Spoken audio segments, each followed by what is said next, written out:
고정관념을 깨라는 제목으로 말씀을 증거하겠습니다. 아버지와 아들이 자동차를 몰고 축구장에 가고 있었습니다. 근데 가는데 건널목이 있었는데 한 반쯤 지났는데 차가 시동이 꺼져 버린 것입니다. 시동을 켜려고 했는데 잘 안 켜집니다. 근데 저 멀리에서 기차가 막 달려오는 것입니다. 온갖 힘을 다해서 시동을 걸려고 했지만 그러나 때는 늦었습니다. 바로 기차와 들이받아 버리는 것입니다. 그 자리에서 아버지는 즉사하게 되어지고 이 아이는 병원으로 옮겨지게 되었습니다. 자, 근데 그래서 이 아들이 이제 병원에서 검사를 하고 뇌 수술을 받아야 했습니다.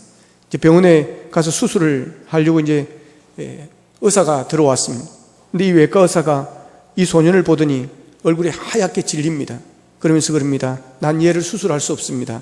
얘는 내 아들입니다. 여러분, 이게 어떻게 된 일일까요?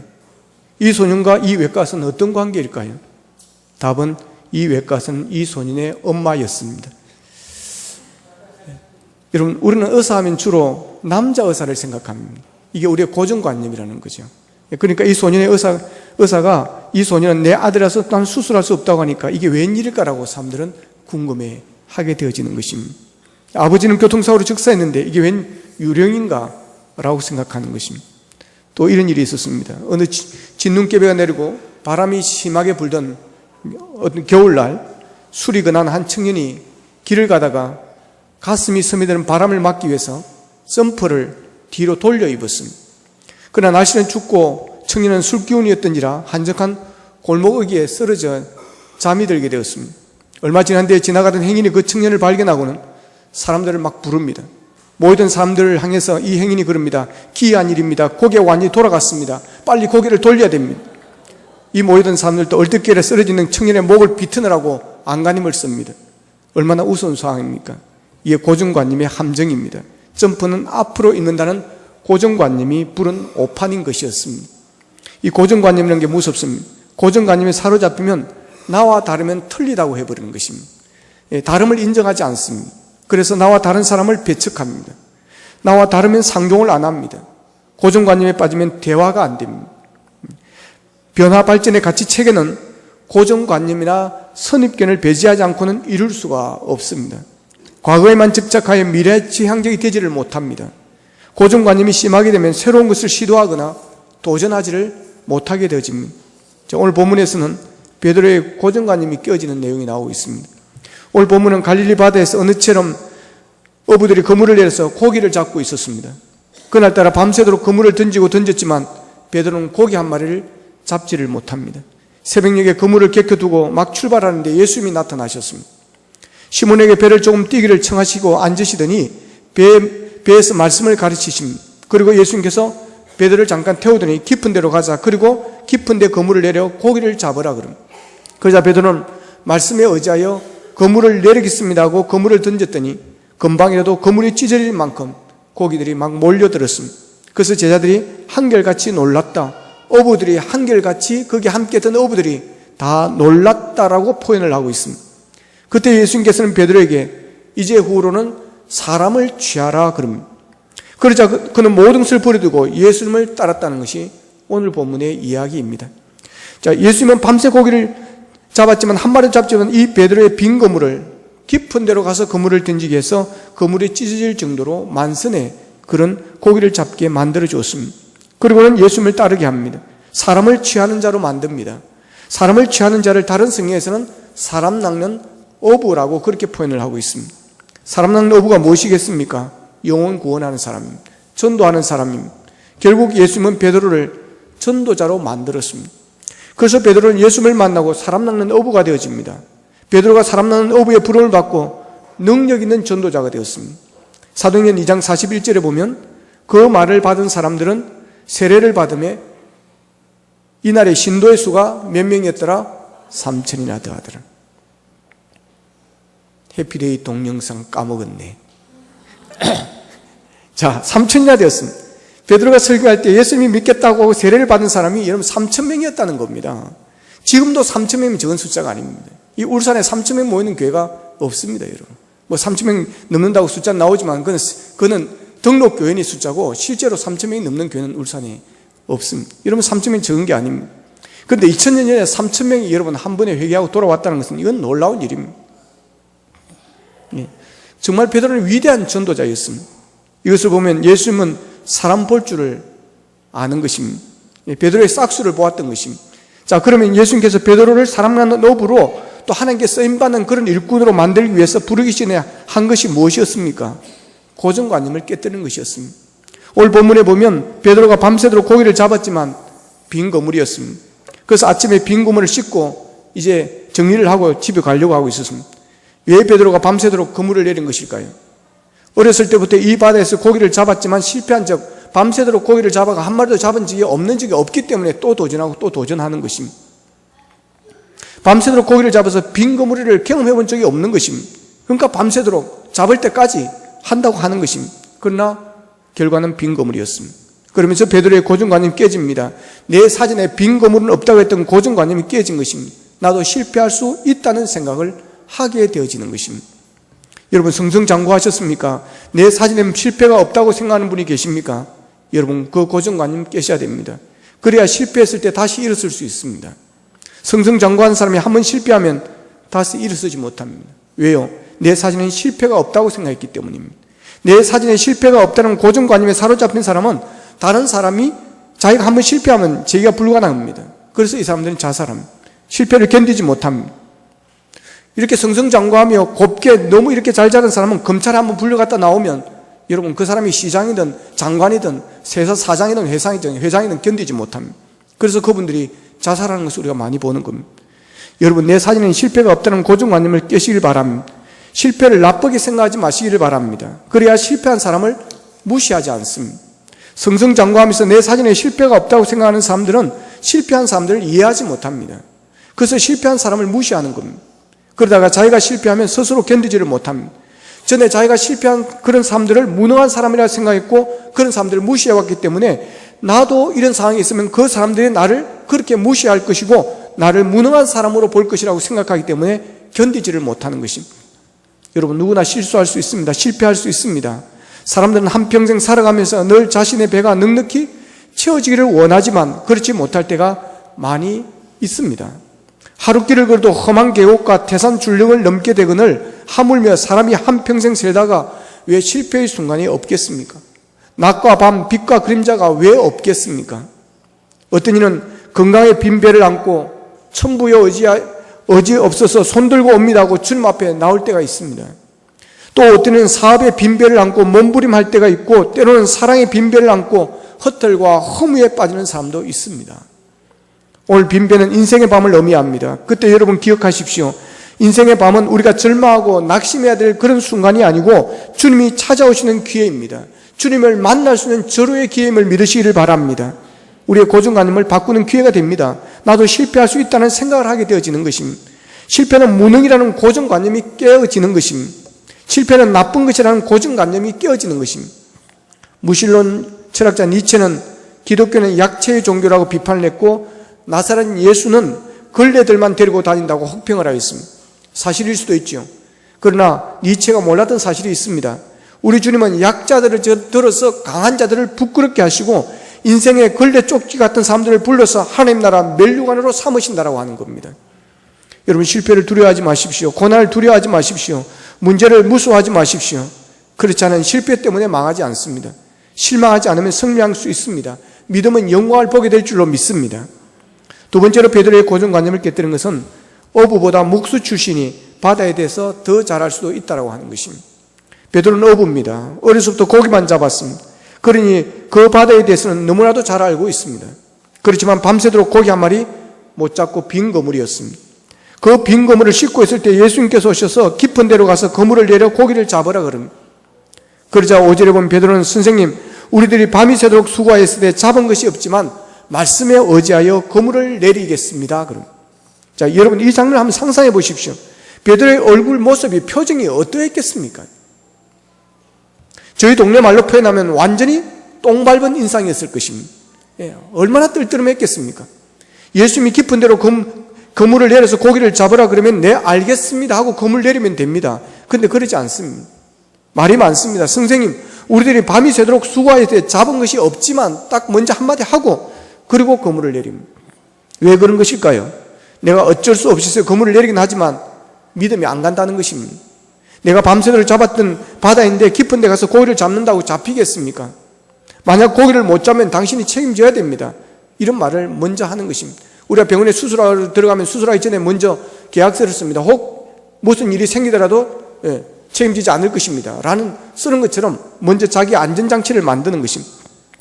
그러면서도 베드로는 말씀에 의지하여 깊은 데로 가서 그물을 내렸습니다. 그랬더니 고기 잡는 것이 힘이 많아 그물이 찢어질 정도라고 그랬습니다. 여기서 베드로의 고정관념이 깨어집니다. 고기 잡는 것은 어부라고 최고가 아니라는 것입니다. 어부도 실수할 수 있다는 것입니다. 고기 잡는 것은 목수라도 뛰어날 수 있다고 하는 것입니다. 전공자일자도 비전공자의 말을 들을 수 있어야 된다고 하는 것입니다. 전공자들의 특징은 고집이 세다고 하는 것입니다. 그래서 남의 말을 잘 듣지 않습니다. 전공자들에게 비전공자가 한마디 하면 얼마나 자존심 상해하는지 모릅니다. 왜 그렇습니까? 나는 전공자에게 나는 그 분야의 전문가다. 나보다 더 잘하는 사람은 없다라는 고정관념에 빠져 있기 때문에 그렇습니다. 그래서 그들은 자기의 사고를 고치지 않으려고 하는 것입니다. 베드로는 고기 잡는 데 전문가입니다. 그런데도 목수 출신인 예수님의 말을 듣고 순종했더니 그물을 찢어질 정도로 고기가 많이 잡혔습니다. 여기서 베드로의 고정관념이 깨지는 것입니다. 여러분, 믿음은 우리의 고정관념을 깹니다. 이 고정관념이 깨지지 않으면 우리 믿음 생활을 할 수가 없습니다. 고정관념이 깨지지 않으면 순종할 수가 없고 기적을 체험할 수가 없습니다. 열왕기하 5장에 보면 아람 왕의 군대 장관 나아만 장관의 이야기가 나옵니다. 이 나아만의 이야기는 고정관념에 사로잡히면 새로워질 수 없다는 원리를 우리에게 가르쳐주고 있습니다. 나아만은 문둥병을 고치려고 엘리사 선지자를 찾아갔습니다.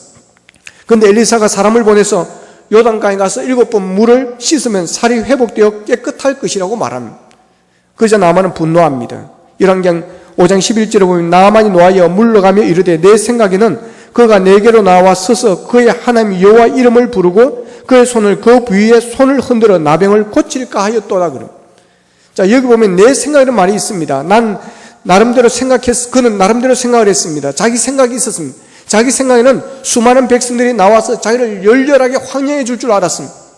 아람 나라의 군대 장관에 맞는 대우를 기대하고 있었습니다. 그러나 그런 기대는 빗나갔습니다. 그래서 실망하고 분노합니다. 엘리사가 나와보지도 않습니다. 그냥 사자를 보내서 종을 보내서 그냥 이야기하는 것입니다. 그래서 분노합니다. 돌아가자고 그럽니다. 왜 그런 것입니까? 나아만의 고정관념 때문입니다. 병을 고치기 위해서는 선지자가 하나님의 이름으로 안수주의해야 한다는 이 고정관념 때문에 그렇습니다. 나아만의 이 고정관념 때문에 엘리사가 요단강에 가서 씻으라고 하니까 실망하고 분노했던 것입니다. 이 고정관념 때문에 그의 문둥병을 그는 고치지 못할 뻔하였습니다. 여러분, 고정관념 이것을 깨어야 됩니다. 그래야 새로워집니다. 발전합니다. 새 일을 할 수가 있습니다. 도전할 수가 있습니다. 믿음은 고정관념을 뛰어넘게 합니다. 하나님의 능력은 고정관념을 뛰어넘어 역사합니다. 여러분의 고정관념이 무엇입니까? 나는 무등하다는 고정관념, 몇 번 실패했기 때문에 난 성공할 수 없다는 고정관념 깨뜨리시기를 바랍니다. 형제들은 나는 자매들에게 인기가 없다. 자매들이 나는 안 좋아한다. 여러분, 이 고정관념 깨시기를 바랍니다. 자매들도 마찬가지입니다. 형제들은 나를 별로 안 좋아한다. 나는 형제들에게 매력이 없는 여자다. 여러분, 그런 고정관념 깨시기를 바랍니다. 그래야 시집 갑니다. 그래야 장가 갑니다. 안 그러면 여러분 장가 못 갑니다. 여러분, 전도도 마찬가지야. 전도하려면 고정관념을 깨뜨려야 됩니다. 전도는 어렵다는 고정관념을 깨뜨려야 됩니다. 전도는 안 된다고 하는 고정관념을 깨뜨려야 됩니다. 10년 동안 예비신자로 등록하고 기도하고 선물도 주면서 전도했지만 실패했기에 그 사람은 그물에 안 잡힐 사람이라고 단정하지 마시기를 바랍니다. 그 사람은 절대 교회 다닐 사람이 아니라고 여러분 단정하지 마십시오. 10년 동안 총동원증 회피대를 냈지만 난 한 사람도 전도하지 못했기에 올해도 전도하지 못할 것이라고 단정하지 마시기를 바랍니다. 이 고정관념을 깨뜨리셔야 됩니다. 10년 동안 전도했어도 안 돌아왔던 예비신자 일자도 말씀에 의지하여 찾아가십시오. 여러분, 그곳에 그물을 내려보십시오. 기적이 일어나게 될 줄로 믿습니다. 10년 동안 한 명도 전도하지 못해서 나는 전도에 은사가 없어, 나는 전도를 못해, 그러신 분이 계십니까? 나는 전도 못한다는 고정관념을 깨십시오. 나도 전도에 은사가 없다는 고정관념을 깨십시오. 부정적인 생각들의 고정관념을 깨십시오. 밤새도록 그물을 내렸지만 빈 그물이었던 베드로의 그물이 말씀에 의지하였더니 여러분, 그물이 찢어지는 역사가 일어났습니다. 지난번에 안 됐고 10년 동안 안 됐어도 이번에 말씀에 의지하여 그물을 내릴 때 여러분 기적이 일어나게 될 줄로 믿습니다. 그러면 베드로가 그의 고정이 깨어지면서 베드로에게 어떤 일이 일어났습니까? 겸손해진 것입니다. 여러분, 예수님께서 왜 베드로의 고정관념을 깨뜨리신 것일까요? 겸손하게 만들기 위해서 그렇습니다. 여러분, 하나님께서 사람을 쓰실 때 제일 먼저 하는 것이 겸손하게 만드는 것입니다. 하나님께서 가장 먼저 보는 것이 겸손입니다. 여러분, 하나님께 쓰임받기를 원하십니까?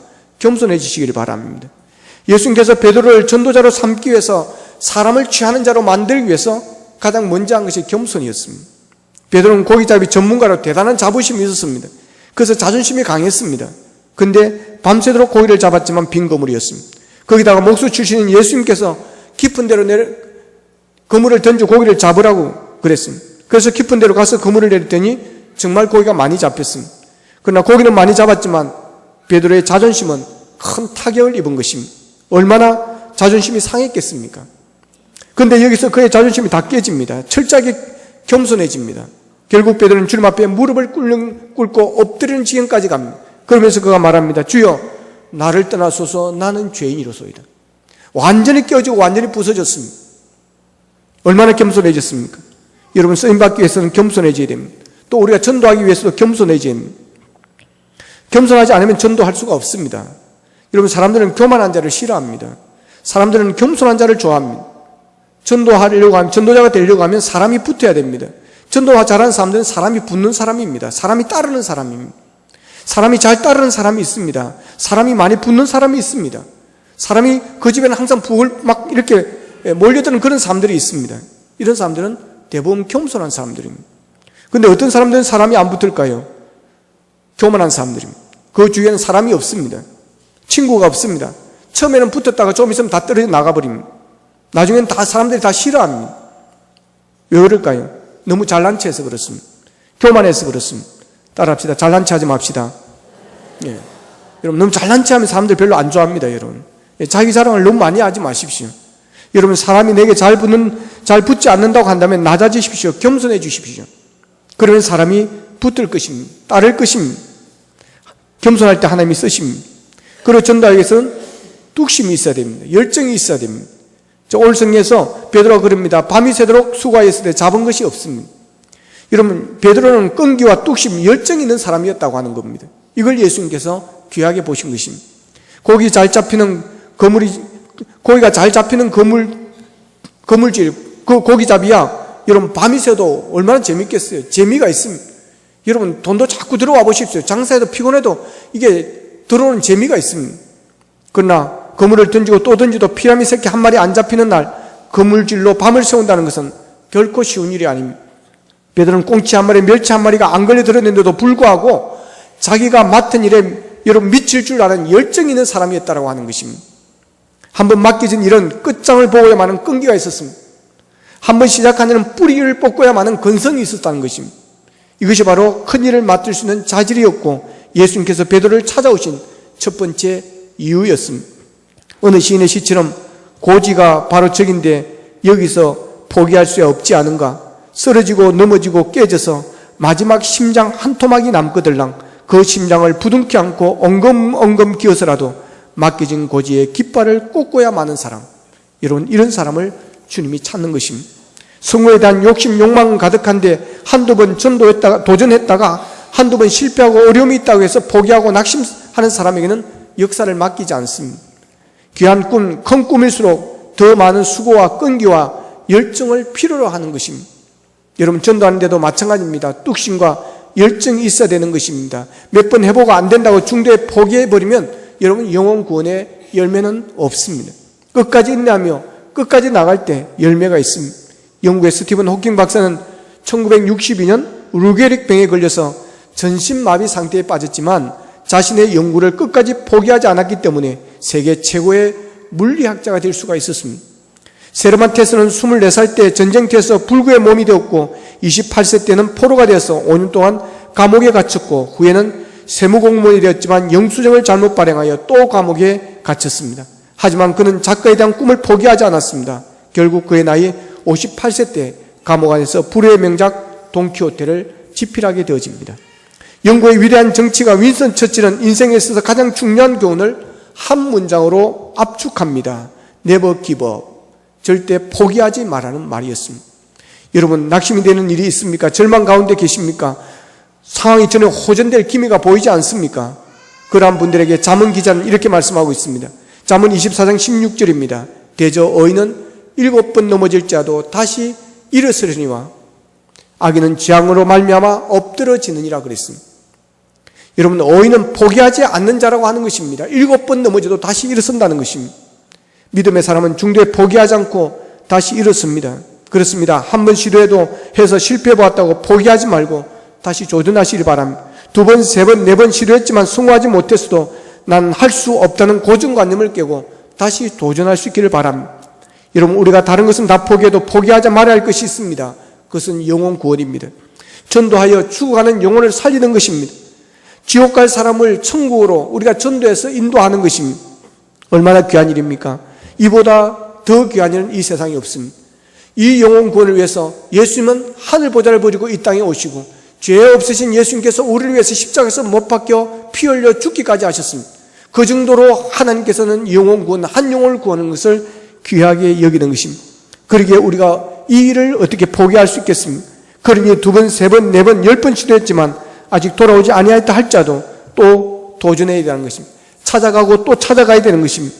이 사람은 절대로 믿지 않을 사람이다. 이 사람은 절대로 돌아오지 않을 사람이라는 고정관념을 깨시고 이 사람도 택한 사람이다. 이 사람도 돌아올 사람이다. 이 사람은 탕자다. 이 사람은 반드시 구원받을 사람이라는 그 믿음으로 여러분 전도하고 찾아가시기를 바랍니다. 여러분의 뚝심과 열정으로 많은 사람들이 예수 믿고 구원받게 되고 해피데이를 통해서 많은 영혼들이 돌아오는 역사가 일어나게 될 줄로 믿습니다. 베드로의 기적은 순종에서 시작된 것입니다. 결국은 순종입니다. 베드로는 예수님의 말씀에 순종하기 어려운 상황이었습니다. 그러나 그는 말씀에 의지하여 순종하고 그물을 내렸더니 2배의 채워도 잠길 정도의 고기가 잡히게 되었습니다. 실패가 큰 성공으로 바뀌어졌습니다. 경제적인 회복이 이루어졌습니다. 더 나아가서 사람을 낚는 어부가 되는 영적인 복까지 받게 되어졌습니다. 세계적인 베스트셀러를 일으키고 있는 현대판 사도행전 하늘에 속한 사람이라는 책이 있습니다. 이 책은 1958년생 중국 전도자 일명 윈 형제, 본명 리우전잉의 믿음 형전을 기록한 그런 책입니다. 그는 1974년 자기 부친의 기적적인 암 치유를 경험하고 나서 그가 예수를 영접하고 복음 전도자의 길을 걷게 되어집니다. 1984년 그는 중국 삼자교회에 가입을 거부한다는 이유로 중국 정부의 극심한 박해 속에 무려 30회나 체포되어 모진 고문을 당하면서도 감옥과 토굴거리에서 지속적인 전도운동을 벌여서 수천 사람들을 주께로 돌아오게 하고 후배 전도자를 양성합니다. 그는 위기에 처할 때마다 금식하고 기도하고 그때마다 하나님의 표적과 기사가 함께합니다. 그는 최고 74일을 금식하면서도 살아남았습니다. 마침내 1997년 9월 그는 중국 전도에 소명을 다했다고 판단하신 하나님은 그를 중국에서 독일로 탈출을 시킵니다. 그러나 막상 서구 자유의 세계로 탈출한 윈 형제는 서구 기독교의 모습에 큰 좌절을 느끼게 되어집니다. 서구 그리스도인들을 가리켜서 은과 금은 소유하고 있지만 예수 이름으로 걷지 못하는 성도들, 헌신할 줄도 전도할 줄도 모르는 성도들이라고 그렇게 말합니다. 하나님께 최대가 아닌 최소의 것을 드리면서도 회개할 줄 모르는 성도들이라고 그렇게 말합니다.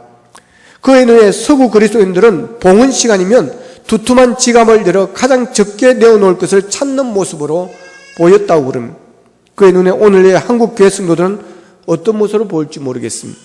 그는 중국 성도들의 봉헌 모습이 그립다고 그럽니다. 중국에서 내일 주님을 전하기 위해서 떠나는 성도가 있습니다라고 광고를 하면 즉시 한 사람도 빼놓지 않고 주머니를 들던 성도들, 그 중에 주머니에 있는 전부가 아니라 종종 자신의 전 재산을 들으는 이도 적지 않았다고 증언을 합니다.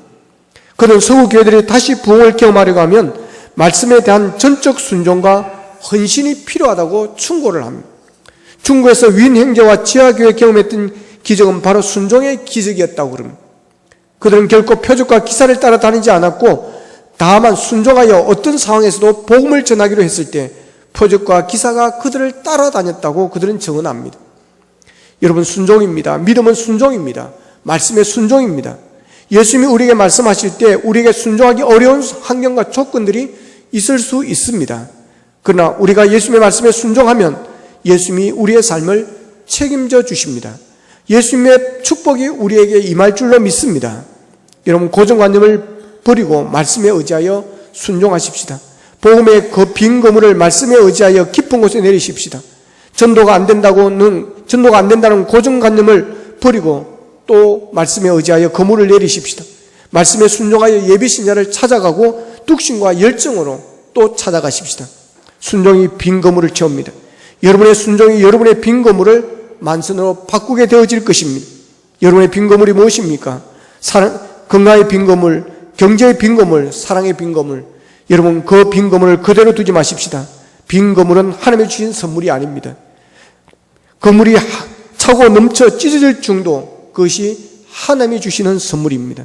순종하면 됩니다. 순종하십시다. 그래야 빈 그물이 찢어질 정도로 차고 넘치는 복을 받고 그 기쁨을 누리는 우리 모두가 될 수 있기를 주님의 이름으로 축원합니다. 기도하겠습니다.